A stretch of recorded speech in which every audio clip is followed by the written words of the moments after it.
afternoon, everybody. How we doing? Good. Good to see you all. So as you know, the president just landed in China a few hours ago. I always, you may know that because of Secret Service protocols that I don't travel outside of the country with the President of the United States.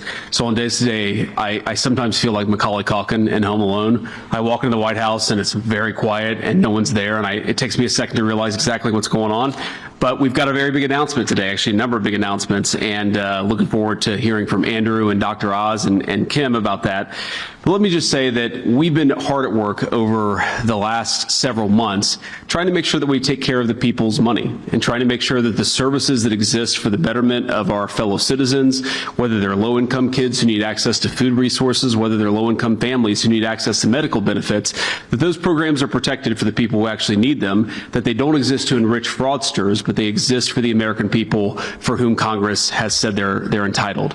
And that's exactly what this fraud task force is about. One of the things that I thought going into it, but that I've learned about fraud, is that it always has two fundamental victims. The first victim is the American taxpayer, who is generously paid into these programs in an effort to give their fellow citizens a leg up. But it also has as its victims the people who are meant to benefit from these programs, who are not able to benefit, or maybe are benefiting less because of what a disaster some of the fraud has wrought in these programs. And let me just give you a few concrete examples of what we're worried about, of what we're targeting, and also what we're going to do to solve some of these problems. So first, we're announcing that the federal government is deferring $1.3 billion in Medicaid reimbursements from the state of California.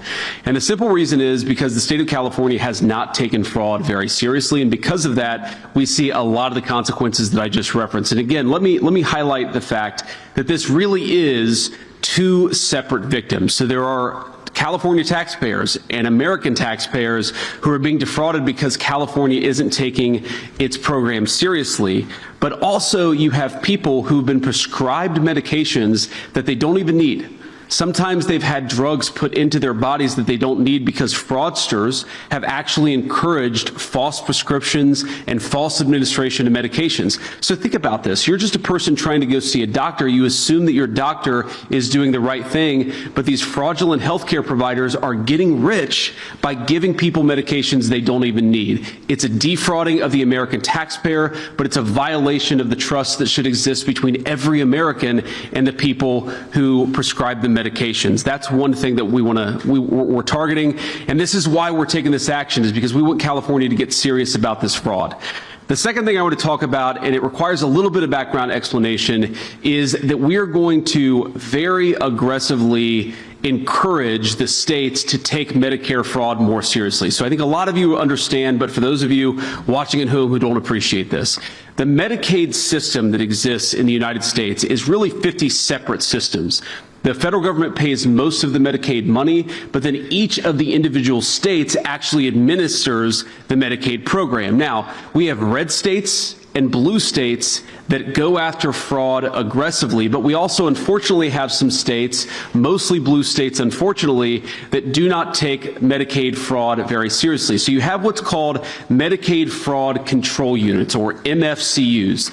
These Medicaid fraud, these anti-fraud units within the Medicaid program, we generously, meaning the federal government generously gives these fraud control units many billions of dollars across the United States of America so that they can take Medicaid fraud seriously.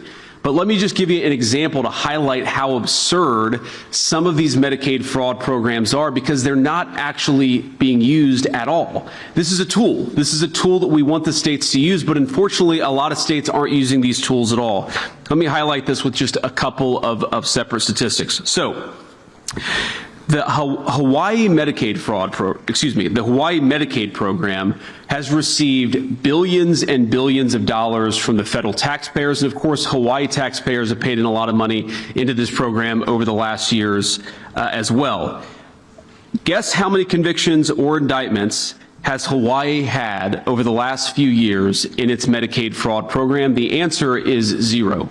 Not a single indictment, not a single conviction, because the administrators of the Hawaii program just don't take it seriously. They don't think that fraud is a big enough problem. They don't care about protecting resources, and they don't care about protecting that Medicaid program. So what does that mean? That means that if you're committing fraud in Medicaid in Hawaii, at least up until now, hopefully now they're going to take it seriously, you have had effectively free reign from the government of Hawaii to commit as much fraud as you want. That is a complete disgrace. In New York, which does a little bit better, but not by much, New York has had 9 indictments over the last year. 9 indictments. That's a $100 billion Medicaid program just in New York, and you've had 9 indictments.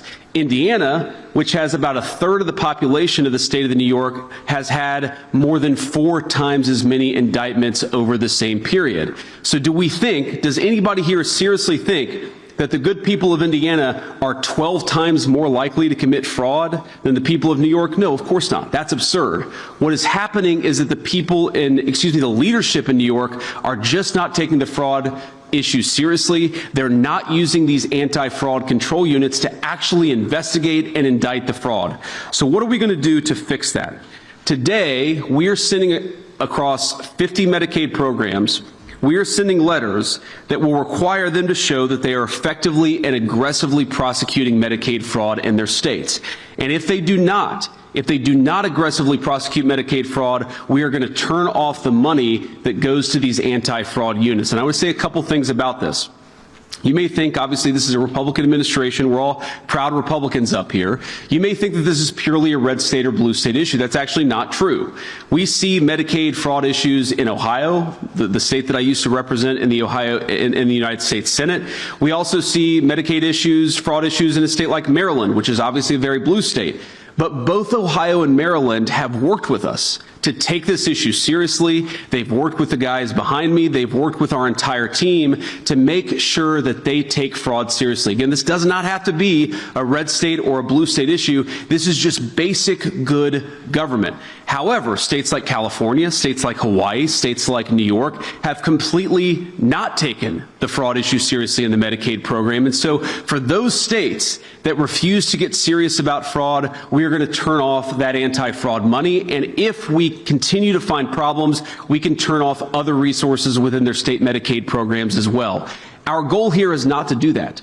We don't want to turn off any money. What we want to do is ensure that people are taking fraud seriously. We want to protect Medicaid. We want to protect Medicare. But we can't do that if the states that are administering those programs are allowing those programs to be fleeced by fraudsters. So we encourage, whether it's California or New York or Maryland or Ohio, we encourage people to work with us. We want to help you use technology and other tools to get rid of the fraud, to get to the root of the fraud. We want to help you. But we can only help these state programs if those state programs are willing to help themselves. So these letters are the first step, the first effort to try to force these states to get serious about prosecuting fraud, and that's exactly what we're doing.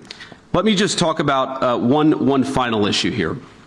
We see a lot of fraud in the home health care and in the hospice care system. I think Dr. Oz will probably talk a little bit more about that. But again, you have to appreciate that this fraud issue is fundamentally theft from the taxpayer, but also theft from people who need these programs. Just last month, a California psychotherapist, a woman who had spent 40 years treating patients, helping people deal with problems, found out that her Medicare program had been turned off, that she did not have access to the resources that she had been paying into for her entire life. Why? Because a fraudster had stolen her identity and signed her up for health care services that she didn't need, and so she had been turned off of the health care services that she did need.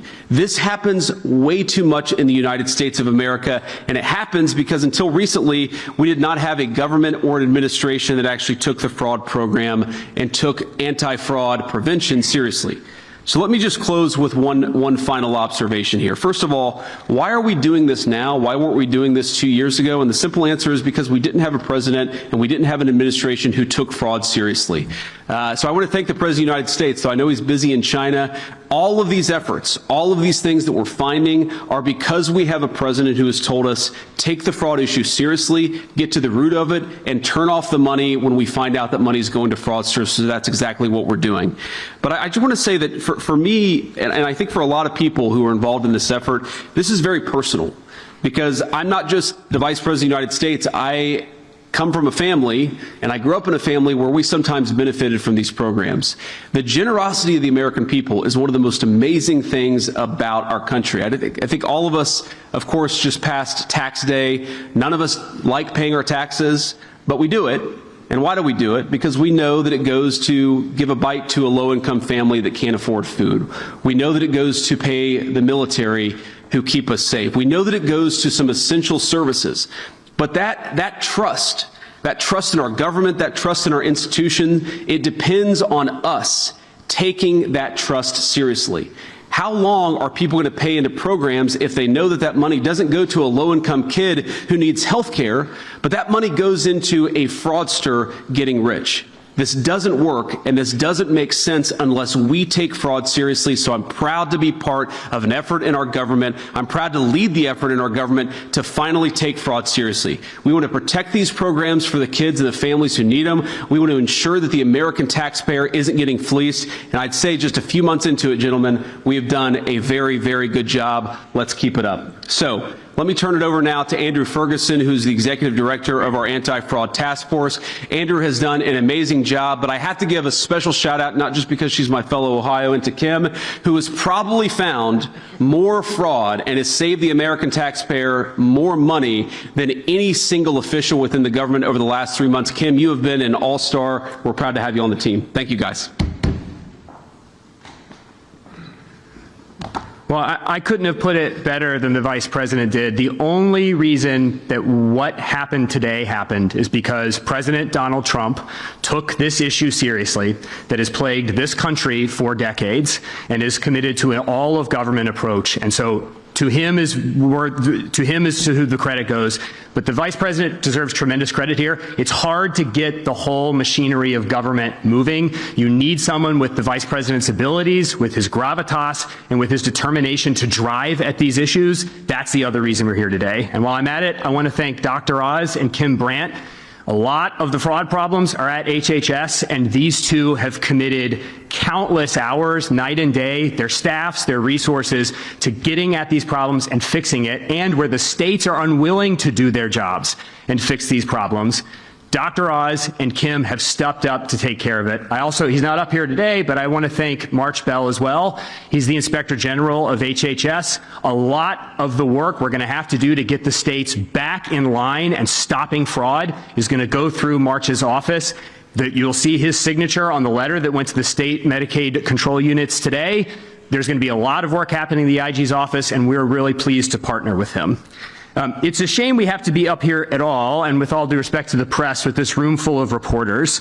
It should not have taken a brave kid with a cell phone camera to point the American people at this issue. This is the result of decades of corruption, particularly in blue states like Hawaii, like the Vice President was just explaining, California, Minnesota, and New York, that have taken tens of billions of dollars to pay lawyers to go after Medicaid fraud that just simply have not done it at all. That's the whole point of these programs.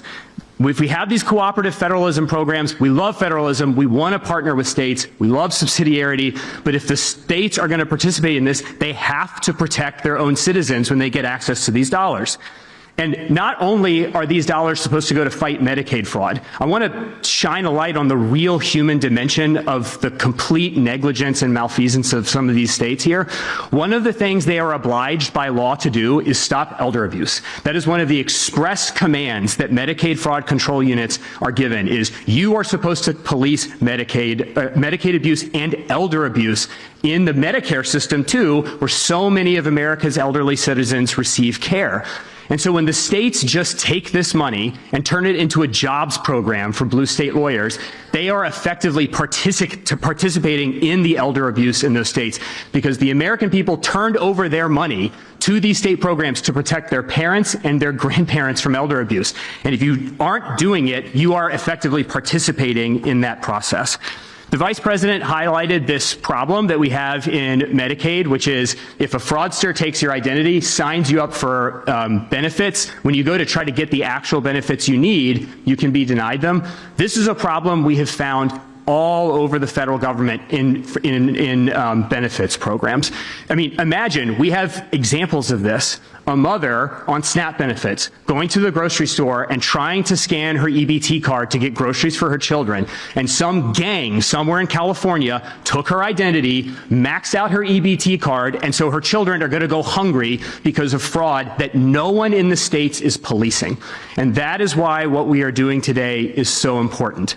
The states should be our partners with this. We want to partner with the states, but what we aren't going to do as stewards of the American taxpayer dollar is to send those dollars, billions of them, to the states to line the pockets of state attorneys general who don't want to participate in protecting our benefits programs so that the people who really need them, the people that the American people have agreed to part with their hard-earned dollars to help, to defend, to protect, and to get through hard times, actually get the money. And if the states don't want to cooperate, for the first time, HHS, the Fraud Task Force, the Vice President, and the rest of the federal government are going to tell you, cooperate or lose your funds, and we will do the job for you. Because at the end of the day, if the states won't protect American citizens, the President of the United States and the Vice President will. And that is why I am so honored to be able to participate in this process, because this is ultimately about making sure not only that we aren't stolen from as taxpayers, but the American people who are entitled to this. For Medicaid and for Medicare, people who have paid into these programs their entire lives actually get the benefits that they are entitled to. And with that, I'm going to turn it over to Dr. Oz to talk about all of the efforts at HHS. Thank you, Andrew. Mr. Vice President, thank you for the leadership, the spirited desire to harness a group of stallions. They're back there, by the way, if you want to see the men and women who are leading the task force. They're at the back of the room, but they've done all the work that allowed us to come up here. In February, we had the largest anti-fraud announcement from CMS the day after the State of the Union address, in which the President created this task force and appointed the Vice President to lead it. Today's effort is larger. It's much larger. And there's a reason for that. Half of the fraud, we believe, in the federal government could be coming out of healthcare services. We're a large rhino that can be stabbed effortlessly by foreign governments, like syndicated criminal entities, and smaller time operators who can take advantage of the system with, as Andrew pointed out, as little as a Medicare beneficiary number, which is basically a credit card, to defraud this system. Unfortunately, that results in about $100 billion of estimated theft just from Medicare and Medicaid. That, just to put it in the context of affordability, which is a very important subtext of this discussion, we would be able to double the life expectancy of the Medicare Trust Fund if we could deal with the fraud issues just in Medicare. So anyone who's out there working their tail off, hoping Medicare will be there with them and for them, and we know many young Americans don't think that's going to be the case. It will be the case. If we take the fraud out, it'll be there for you and your children as well. And stopping this as a means of extending the Medicare Trust Fund is a noble purpose, but as has been pointed out by the Vice President and Mr. Ferguson, is about the human costs. Because if these fraudsters are willing to take your money, they will definitely steal your life and take your health along the way. So let's transition to the 5 major actions. I'm going to go through them in order. I'll share them with Kim, who her nickname is Killer Kim. Mr. Vice President, you'll learn why in a second. She is unstoppable, and you want federal employees like Kim out there like bulldogs going after this fraud. It's right there for us to find. And if we have partnership with the states, it'll help a lot. First, we need a better nickname for her if she's going to work in healthcare. She's a Buckeye. She's a Buckeye, so I gave her a choice. Is that a typical name in Ohio? I don't. Not that I Okay. California Medicaid deferral that the Vice President mentioned is $1.34 billion. Their submissions of Medicare records and the backup estimates are generating major red flags for us. And we have looked carefully at these records. We are allowed to audit, looking back for a quarter. Dan Brillman, Caprice Knapp, who lead the Medicaid program, spearheaded this effort with a great team. We've discovered $630 million in billing from the folks who are egregiously the top 5% of outliers in billing. This is numbers so big you can't imagine anyone billing for these numbers of patients, and that much for each patient. And so we're asking California to clarify for us how it got there. Second big area observation is when you bill within a state, you should be comparable to the states around you. But in California, that's not been the case. In California, the growth of spending in personal care services, in-home services, is twice the rate of the average of the rest of the country. Let me say that again. The rest of the country is at one number. California is twice that number in its growth rate. We estimate there's $500 million that could be at risk taken from federal taxpayers. That means people in New Mexico, which is a blue state, are paying extra taxes so that California can get away with something that they can't defend. So there's $500 million there. We're going to defer till they can show us more convincingly why that's the case. And there's another $200 million that we're stopping in questionable expenditures. Much of that is linked to immigration-related costs. You know, folks who are undocumented, and we're not sure why we're paying for this. And as you know from the Working Families Tax Cut legislation, which I'm going to emphasize is a program that saved Medicaid. The President and Congress saved Medicaid with that bill. That became legislation. There's another $200 million at risk there. Added together, $1.34 billion. It's the largest deferral we've ever made. We're making it for a good reason. We'd like the state to at least come to the table and explain to us how these outlier payments have been generated. Second major issue is home health care fraud and hospice fraud. So let's just clear this up. Hospice, end of life, designed 40 years ago, a beautiful program that's designed to take care of you because you have cancer and you're not going to survive more than 6 months. To do that, the federal government says, we're going to trade your Medicare benefit for hospice benefit. So you give up Medicare, because why would you want to have coverage for things you're never going to use? You're dying. You want to die with dignity and grace. It's a beautiful program. Unfortunately, in California and other states, fraudsters have stolen your Medicare number, taken it and given you hospice you didn't want, which means if you get sick and go to the ER, you're not getting care. And you can't even find out what happened because you weren't in the mix of this. There have been a lot of people complaining about this over the years, including people that should have been listened to, like the Auditor General of California, who in 2022 raised this issue to the current governor, and for some reason they have not taken action. Unfortunately, we have a reality that, again, we got to face. A third of all hospices, a third of all these programs in the entire country are in Los Angeles. Ask yourself, how is that possible? It's not. There are not that many people dying in Los Angeles. We're not talking about California, just Los Angeles. So Kim and the team, with Janina Ugo and a bunch of other great folks, went through the list of all the people, and we believe that at least half of the hospices in the entire area around Los Angeles are fraudulent. And today we announced 800 of those hospices have been suspended. That's getting us, close to where we think we should be. 800 hospices that last year charged the federal taxpayer $1.4 billion will no longer be paid. Now, Mr. Vice President, if your core business was shut down by the federal government, would you call? Yes. You would call. Crickets. We have less than 20 who have complained. We're not even sure those are legitimate. 800 hospices shut down, and we're not hearing much. It's crickets out there. So we believe we're on the right path here. Next is a nationwide moratorium on all new hospice and home health care. Why is that possible? Because when we squeeze the balloon in California and slow their growth of hospice and now take away 800, the payments to 800 hospices, we know what those fraudsters do. They move to nearby Nevada. Next door, Nevada has a 7-fold increase in hospice already. Arizona, Texas, they're moving across the country.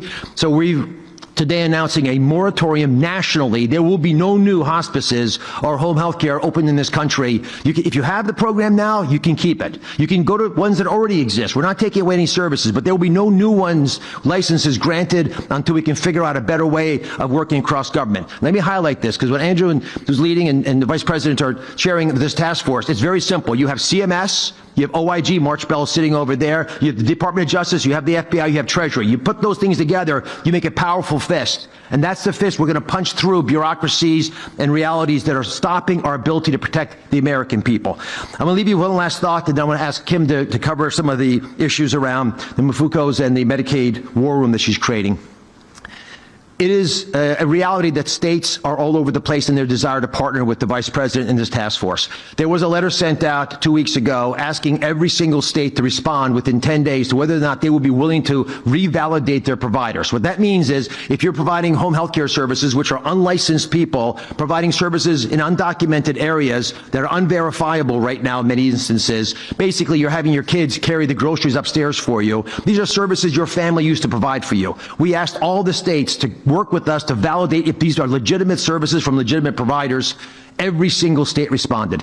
So contrary to the narrative around red and blue, every state wants to protect their citizens. Some are just more competent or brave enough to actually make those steps. And for some reasons, as you heard today, California has been lax in this endeavor. We hope this wake-up call will be heard loudly across the beautiful state of California, whose people we're trying to protect, sometimes from their own leaders. Kim?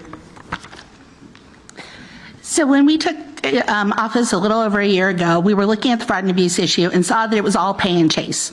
We were going after the money after it was already out the door. And so we thought there surely has to be a better way. So we created the Medicare Fraud War Room, where we looked at claims in real time before they were paid so that we could determine, were they legitimate? Were there the outliers that we've heard examples of today? And how could we stop it? Over the past year, since the Medicare War Room started on March 31st of last year, we have stopped over $2 billion from going out the door just by targeting those high-risk providers. Recently, a couple of weeks ago, we've decided to take it a step further, and we're now doing a Medicaid war room. And what's unique about this is it's the first time that we've ever partnered across the board with our law enforcement partners, the HHS OIG, DOJ, the states, the MFUCAs, the Medicare Fraud Control Units, all working together for the first time to look at Medicaid claims in real time and be able to determine how we can stop those payments from going out the door, to stop the instances of an 89-year-old woman who had over 5,000 skin substitutes, or to stop the types of things that are just really aberrantly ridiculous. So what we've done is we have data analysts, we have forensic auditors, we have law enforcement people, all coming together in a virtual room. It's not an actual room like you think of like on TV, but they're all in a virtual room where they are looking at this in real time and then making determinations about how we can shut those bad guys down and how we can take action.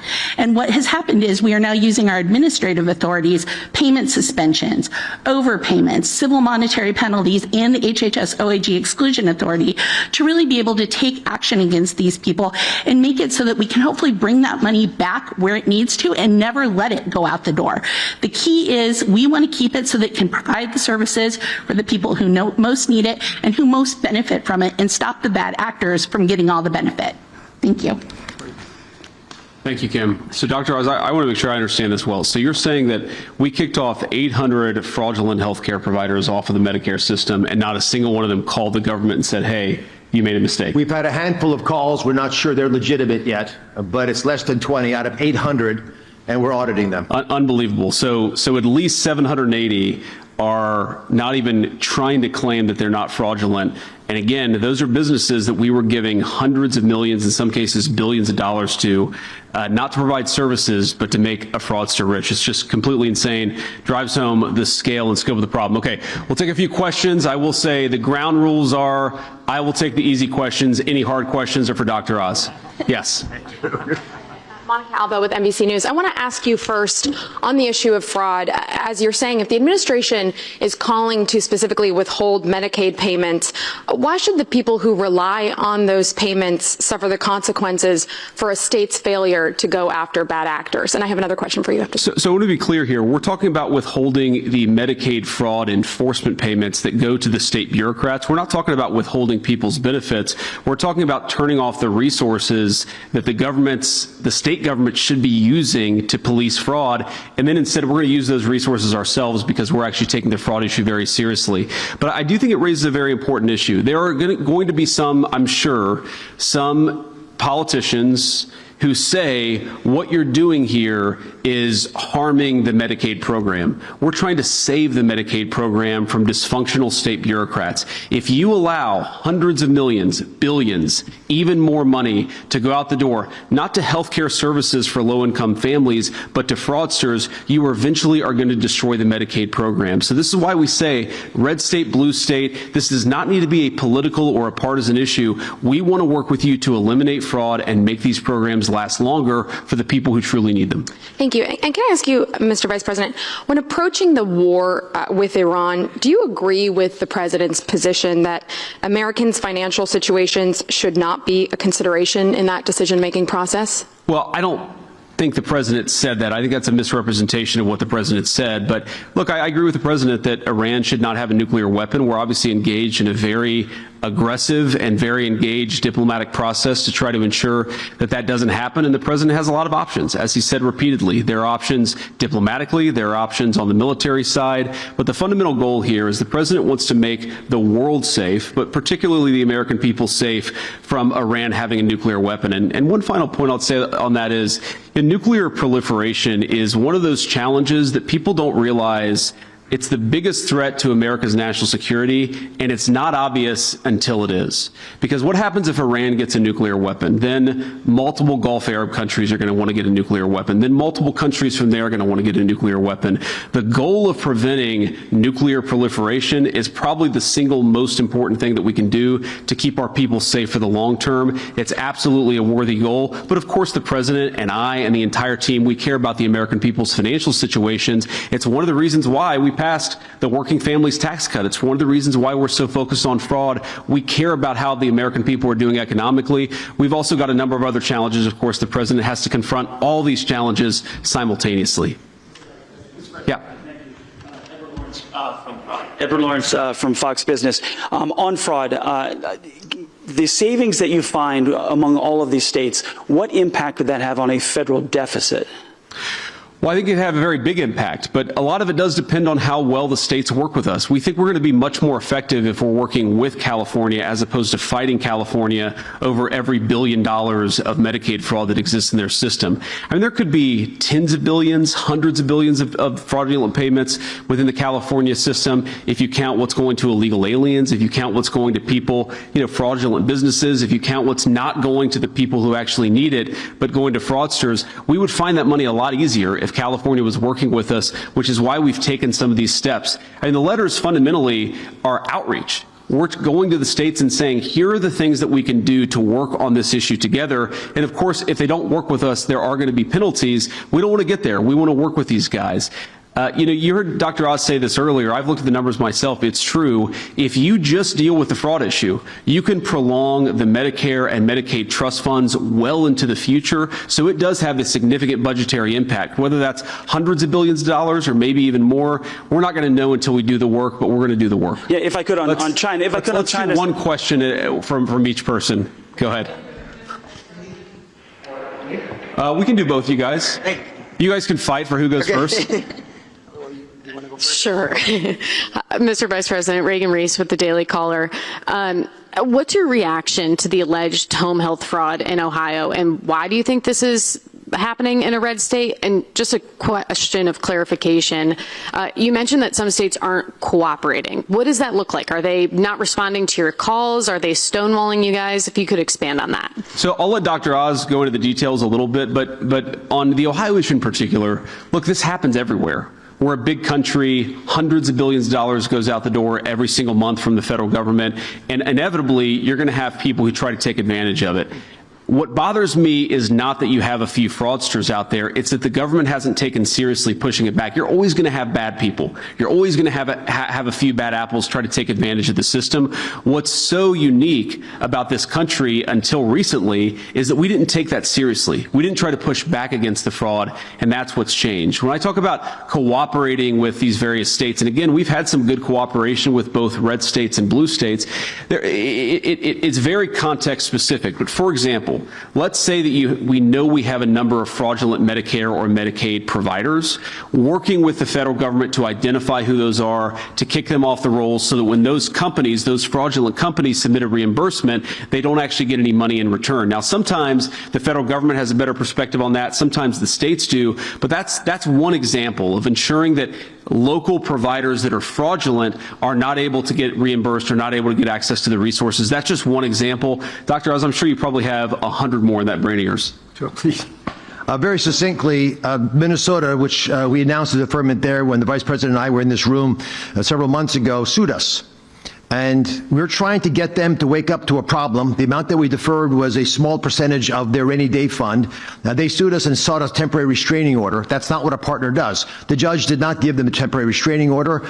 We're going to California now in part because we couldn't get them to respond on things that we think they should have taken proactive steps on. If they've been warned for at least 4 years by their own auditor general that there's a massive problem with hospice and they don't deal with it, it pollutes the entire ecosystem. It creates corruption that rots the foundation of who we are. So on the 19th of December, after it had gone through all the different processes, the State Department of Health in California was going to mandate by the first of the year that you cannot have more than one hospice per provider. This is a red flag issue. Why would a doctor need to have 20 hospices? You have one hospice, do it right. They do 20 hospices because they're taking bribes, they're selling their license and their soul. For reasons we don't understand, and I'd love to pose that right here to the state of California, someone very senior in their government pulled down that rule, never let it issue, and we never got help from them. That's why we went out the first week of January to say, what's going on here? And we find out that, as the Vice President mentioned, the Medicare fraud detection units sometimes are not being enabled to do their jobs. These are the kinds of behaviors that people take when they're trying to hide the ball. And question I'd love to ask the media to opine amongst yourselves, we're debating it as a task force, is do the governors always feel that fraud in Medicaid is a flaw? Or are there sometimes some reasons why it might be a benefit, might be a feature of the way they're running Medicaid? The same way we had to stop legalized money laundering through state-directed payments and provider taxes and the Working Families Tax Cut legislation, we are concerned that some governors see these programs as jobs programs, and their downstream impact of that resembles political patronage that we're very serious about. Mr. Vice President, Yep. Thank you so much. Leonardo Feldman with Newsweek. Can you tell me a little bit about, the president has been toying this idea of a joint ticket between you and Rubio. What do you think about that? Oh, man. What I think is there are a few topics that I want to talk about less than what office I'm going to run for years down the road when I'm having a good time and trying to do good work in the job that the American people already elected me to do. Look, as I've answered this question probably in any number of ways. I love Marco. I think he's a great Secretary of State. He's become a very, very dear friend. But I think both of us are very much focused on accomplishing the American people's business right now. If I was the American people, there are a few things that I would hate more than a person who's barely been in one office for a year and a half, who's angling for a job 2.5 years down the road. Let's do a good job now. We just got to keep at it. Go ahead. Oh, God. Just quick, I have a fraud question. This is Kit with CNN. It's not us who are bringing this up. A couple days ago, Trump made this statement to people in the Rose Garden. Why do you think he does that? Do you think it's a little bit of toying with you both over your succession? Why do you think he brings that up? Just number one. Well, I just don't think it sounds like the President of the United States to have a televised competition for who would succeed him as his apprentice. I just think that's not at all what you would expect the President to do. But no, look, I think the President, he's always been fascinated by politics. If you talk to him, he was fascinated by politics 30 years before he ever ran for office. So I think it's natural for him to, joke around with us a little bit, to play around with the idea. But I can tell you the President is as focused as any of us on making sure we do as good of a job now for the American people. Your trip to Maine tomorrow, you said that you're going to combat fraud. What are you going to be announcing, and are you engaging in good faith with the governor there about efforts? She said that she responded to a CMS letter. Just curious if there's kind of back and forth between you both. Yeah, there's been some back and forth. We'd love to have a better conversation, a better relationship, and work very deliberately on this question of fraud, and certainly have an open hand, have an open heart in this White House to working with anybody, including the governor of Maine. I'm not going to tell you everything I'm going to say tomorrow in Maine, because if I did that, why would I go to Maine tomorrow? But I'm looking forward to it. It's a beautiful time of year to be in the state of Maine. We're going to campaign a little bit with Paul LePage and talk about the fraud efforts that we have going on, and talk about a few other things as well. Thank you. Mr. Vice President, this is Elizabeth Mitchell with the Daily Signal. The Fraud Task Force and ICE identified more than 10,000 alleged cases of fraud in the optional practical training program. Some Republicans have been calling for this program to end. In light of this, is the Trump administration looking into changes to this program in light of the fraud? Sorry, changes to which program in particular? The optional practical training program. Yeah, so we're looking into a lot of this stuff, and the fundamental question obviously is we want to save the American people money, but we're also trying to preserve programs that exist for the benefit of the American people.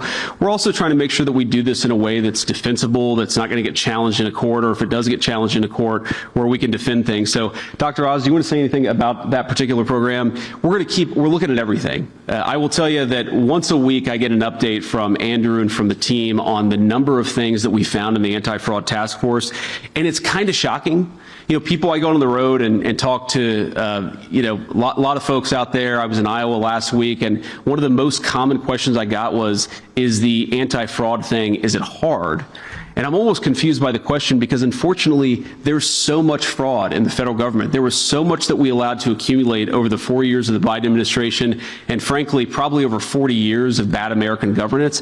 There is so much fraud for us to go after. What we're trying to do is go after the highest value targets and the things that preserve these programs for the American people. Yes, sir. Record please with the Federalist. Thank you. You said that administrators they don't care or that they're neglectful with the funding, but does your team think that there are bureaucrats in federal or state governments who are actually complicit in helping fraudsters? Well, we think it's possible, right? I don't want to prejudge these things, but we've certainly seen reports of, for example, Gavin Newsom in California or Tim Walz in Minnesota getting these reports that there were fraudulent activities happening in their states and then looking the other way. Whether that rises to the level of criminal conduct, I don't know, but we're certainly looking into it because as much as we care about protecting these programs, we also care about ensuring that federal and state officers aren't violating the law. And if they are violating the law, then of course we have to prosecute them. That's an important part of equal justice under law. So we're looking into this stuff, but I can't commit to it because unlike the last administration, we tend to only prosecute people when they've actually violated the law, not just because they have the wrong political affiliation. Yeah, go ahead. Dead Americans on food stamps. I'll do this again. Dead Americans on food stamps, you mentioned the other day, 186,000 dead Americans, to your knowledge, are receiving food stamps. Are you confident that you can get that number down to zero? Well, I want to be clear, I don't actually think 186,000 dead Americans are receiving food stamps because that would be impossible. I don't think that we have 186,000 ghosts walking into the grocery store and achieving benefits. I think that we have people who are claiming that they are getting food stamp benefits. They're using the identity of a dead person. So it's very much a living person. It's a living fraudster who's stealing the identity of a dead American. I just want to be very clear about that. But look, we know this is happening. We think that it's costing the American people hundreds of billions of dollars. By the way, another hidden cost of fraud is that it drives up the cost of goods for everybody. Because if you've got hundreds of billions of dollars chasing food that is going to dead Americans, living fraudsters, that's going to raise costs for everybody. So it actually is one of these things that has multiple victims, including the fact that it's driving up the cost of good for other Americans. And on the yes, China all the way in the summit, back. No, sorry, man. You got two, I think. I really like your jacket, but still only one question. I'm going to stick to my rule here. Thank you, Mr. Vice President. Daniel Baldwin, One American News. You spoke a little bit about states cooperating, and that was a big theme the first time you and Dr. Oz came here and spoke to us about the Minnesota Medicare payments. Sure. You referenced Maryland as a blue state that's cooperating. You mentioned red states that were cooperating. Have you guys been successful in putting up any guardrails with states that have cooperated thus far, and what do those guardrails look like? Well, the biggest guardrail is the one that we announced today, which is that if you have all of this money that's going for Medicare fraud prevention or Medicaid fraud prevention and you're not actually using it, we're going to take that money back and use it with our prosecutors and our investigators to ensure that we're actually looking at fraud. And then what that would do eventually is it would allow us to actually engage in some other enforcement actions. If they're not taking the anti-fraud stuff seriously, then there are some additional steps that we can take beyond that. I think the approach that we've tried to take really has been collaborative. We've tried to identify with the states, here are some examples of some very bad fraud, here are some things that you can do to fix it, here are some ways that we're willing to use our resources to help you. And again, most states have been pretty good. There have been a few, unfortunately, very large states that collect a lot of money in federal revenue, and I think a lot of us know why that is. You have political leadership that doesn't like the idea of cooperating with a Republican administration, even though it's a very common sense, good government principle. I think you have some people who know that a lot of their constituencies, maybe some of their donors are getting rich from fraud, but regardless, red state or blue state, we're going to go after it. We have to. This is so important. We are not going to have a generous country if Americans think that they're paying their taxes not to needy people, but to fraudsters. That's fundamentally what we're trying to fix, is rebuilding America's trust, that when you pay your taxes, when you send money to a program, it's actually going to the people it's supposed to go to. It's a fundamental principle of good governance. It shouldn't be anything Republican or Democrat. It's just good government. Yep. Go ahead.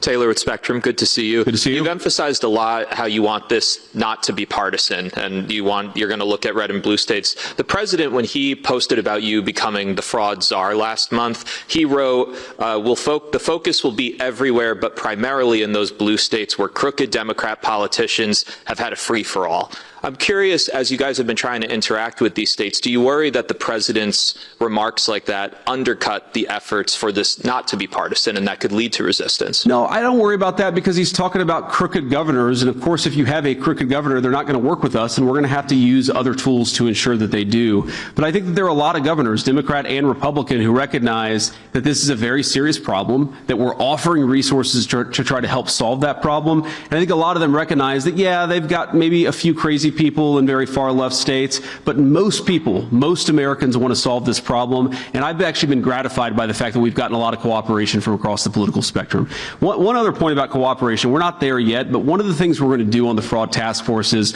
look, we're learning.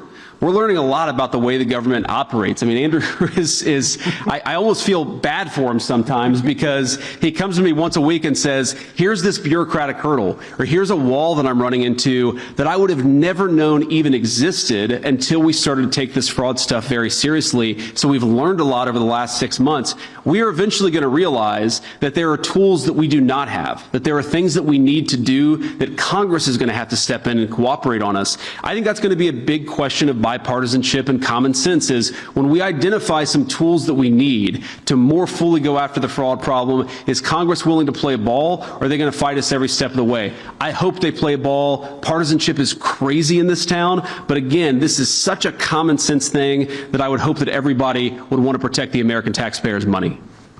Go ahead. Jennifer Jacobs, CBS News. On Iran, can you tell us where negotiations stand? The president, before he left for Beijing, called the latest proposal unacceptable. So is the U.S. even talking to the Iranians right now, or where are things at this point? Yeah, so look, obviously these negotiations are very sensitive. I'm not going to tell you everything because we're trying to have a productive conversation. I spent a good amount of time on the phone with both Jared Kushner and Steve Witkoff this morning, a number of our friends in the Arab world this morning. Look, I think that we are making progress. The fundamental question is, do we make enough progress that we satisfy the president's red line? And the red line is very simple. He needs to feel confident that we've put a number of protections in place such that Iran will never have a nuclear weapon, right? That is the question. Do we meet that threshold or not? I think that we've made a lot of progress since we left Pakistan. I thought we made some progress in Pakistan, but we've made more since then. But that is fundamentally what we're negotiating towards, is we want to be able to look the American people in the eye and say with confidence that you are not going to have to worry about this very, very dangerous regime having access to the most dangerous weapons in the world. That's the goal that we're focused on. Again, there's a lot of ways to accomplish that goal. The president has set us off on the diplomatic pathway for now, and that's what I'm focused on. Yep. Got it. Thanks. We'll do a couple more here. Thanks a lot. There was pushback from Senate Republicans yesterday in the conference meeting about the cost of the ballroom, which has ballooned to about $1 billion for the security aspect. Is there an IG, either for GSA or the Treasury, who would or should be eyeballing that project? And how do we make sure it doesn't balloon like some of these other government spending building projects? Well, I'm sure because of the nature of the project, you're going to have inspector generals who look at this, who look at the auditing, who look at the accounting, who make sure that this is done in a good way. I will say the President of the United States is a very good builder. And the reason why this is expensive is not because of the ballroom. The reason this is expensive is because of the security precautions necessary, things that have nothing to do with the ballroom itself, but have to do with the actual security infrastructure on the White House. We saw a couple of weeks ago what can happen when you gather the President of the United States and a number of people who are in the line of succession in the same room. We almost had something very terrible happen. And thanks to the Secret Service and their incredibly quick response, we didn't have a terrible thing happen. But one of the things it's taught us is that we've got to update. And there are things, frankly, I wouldn't even talk about in a public forum.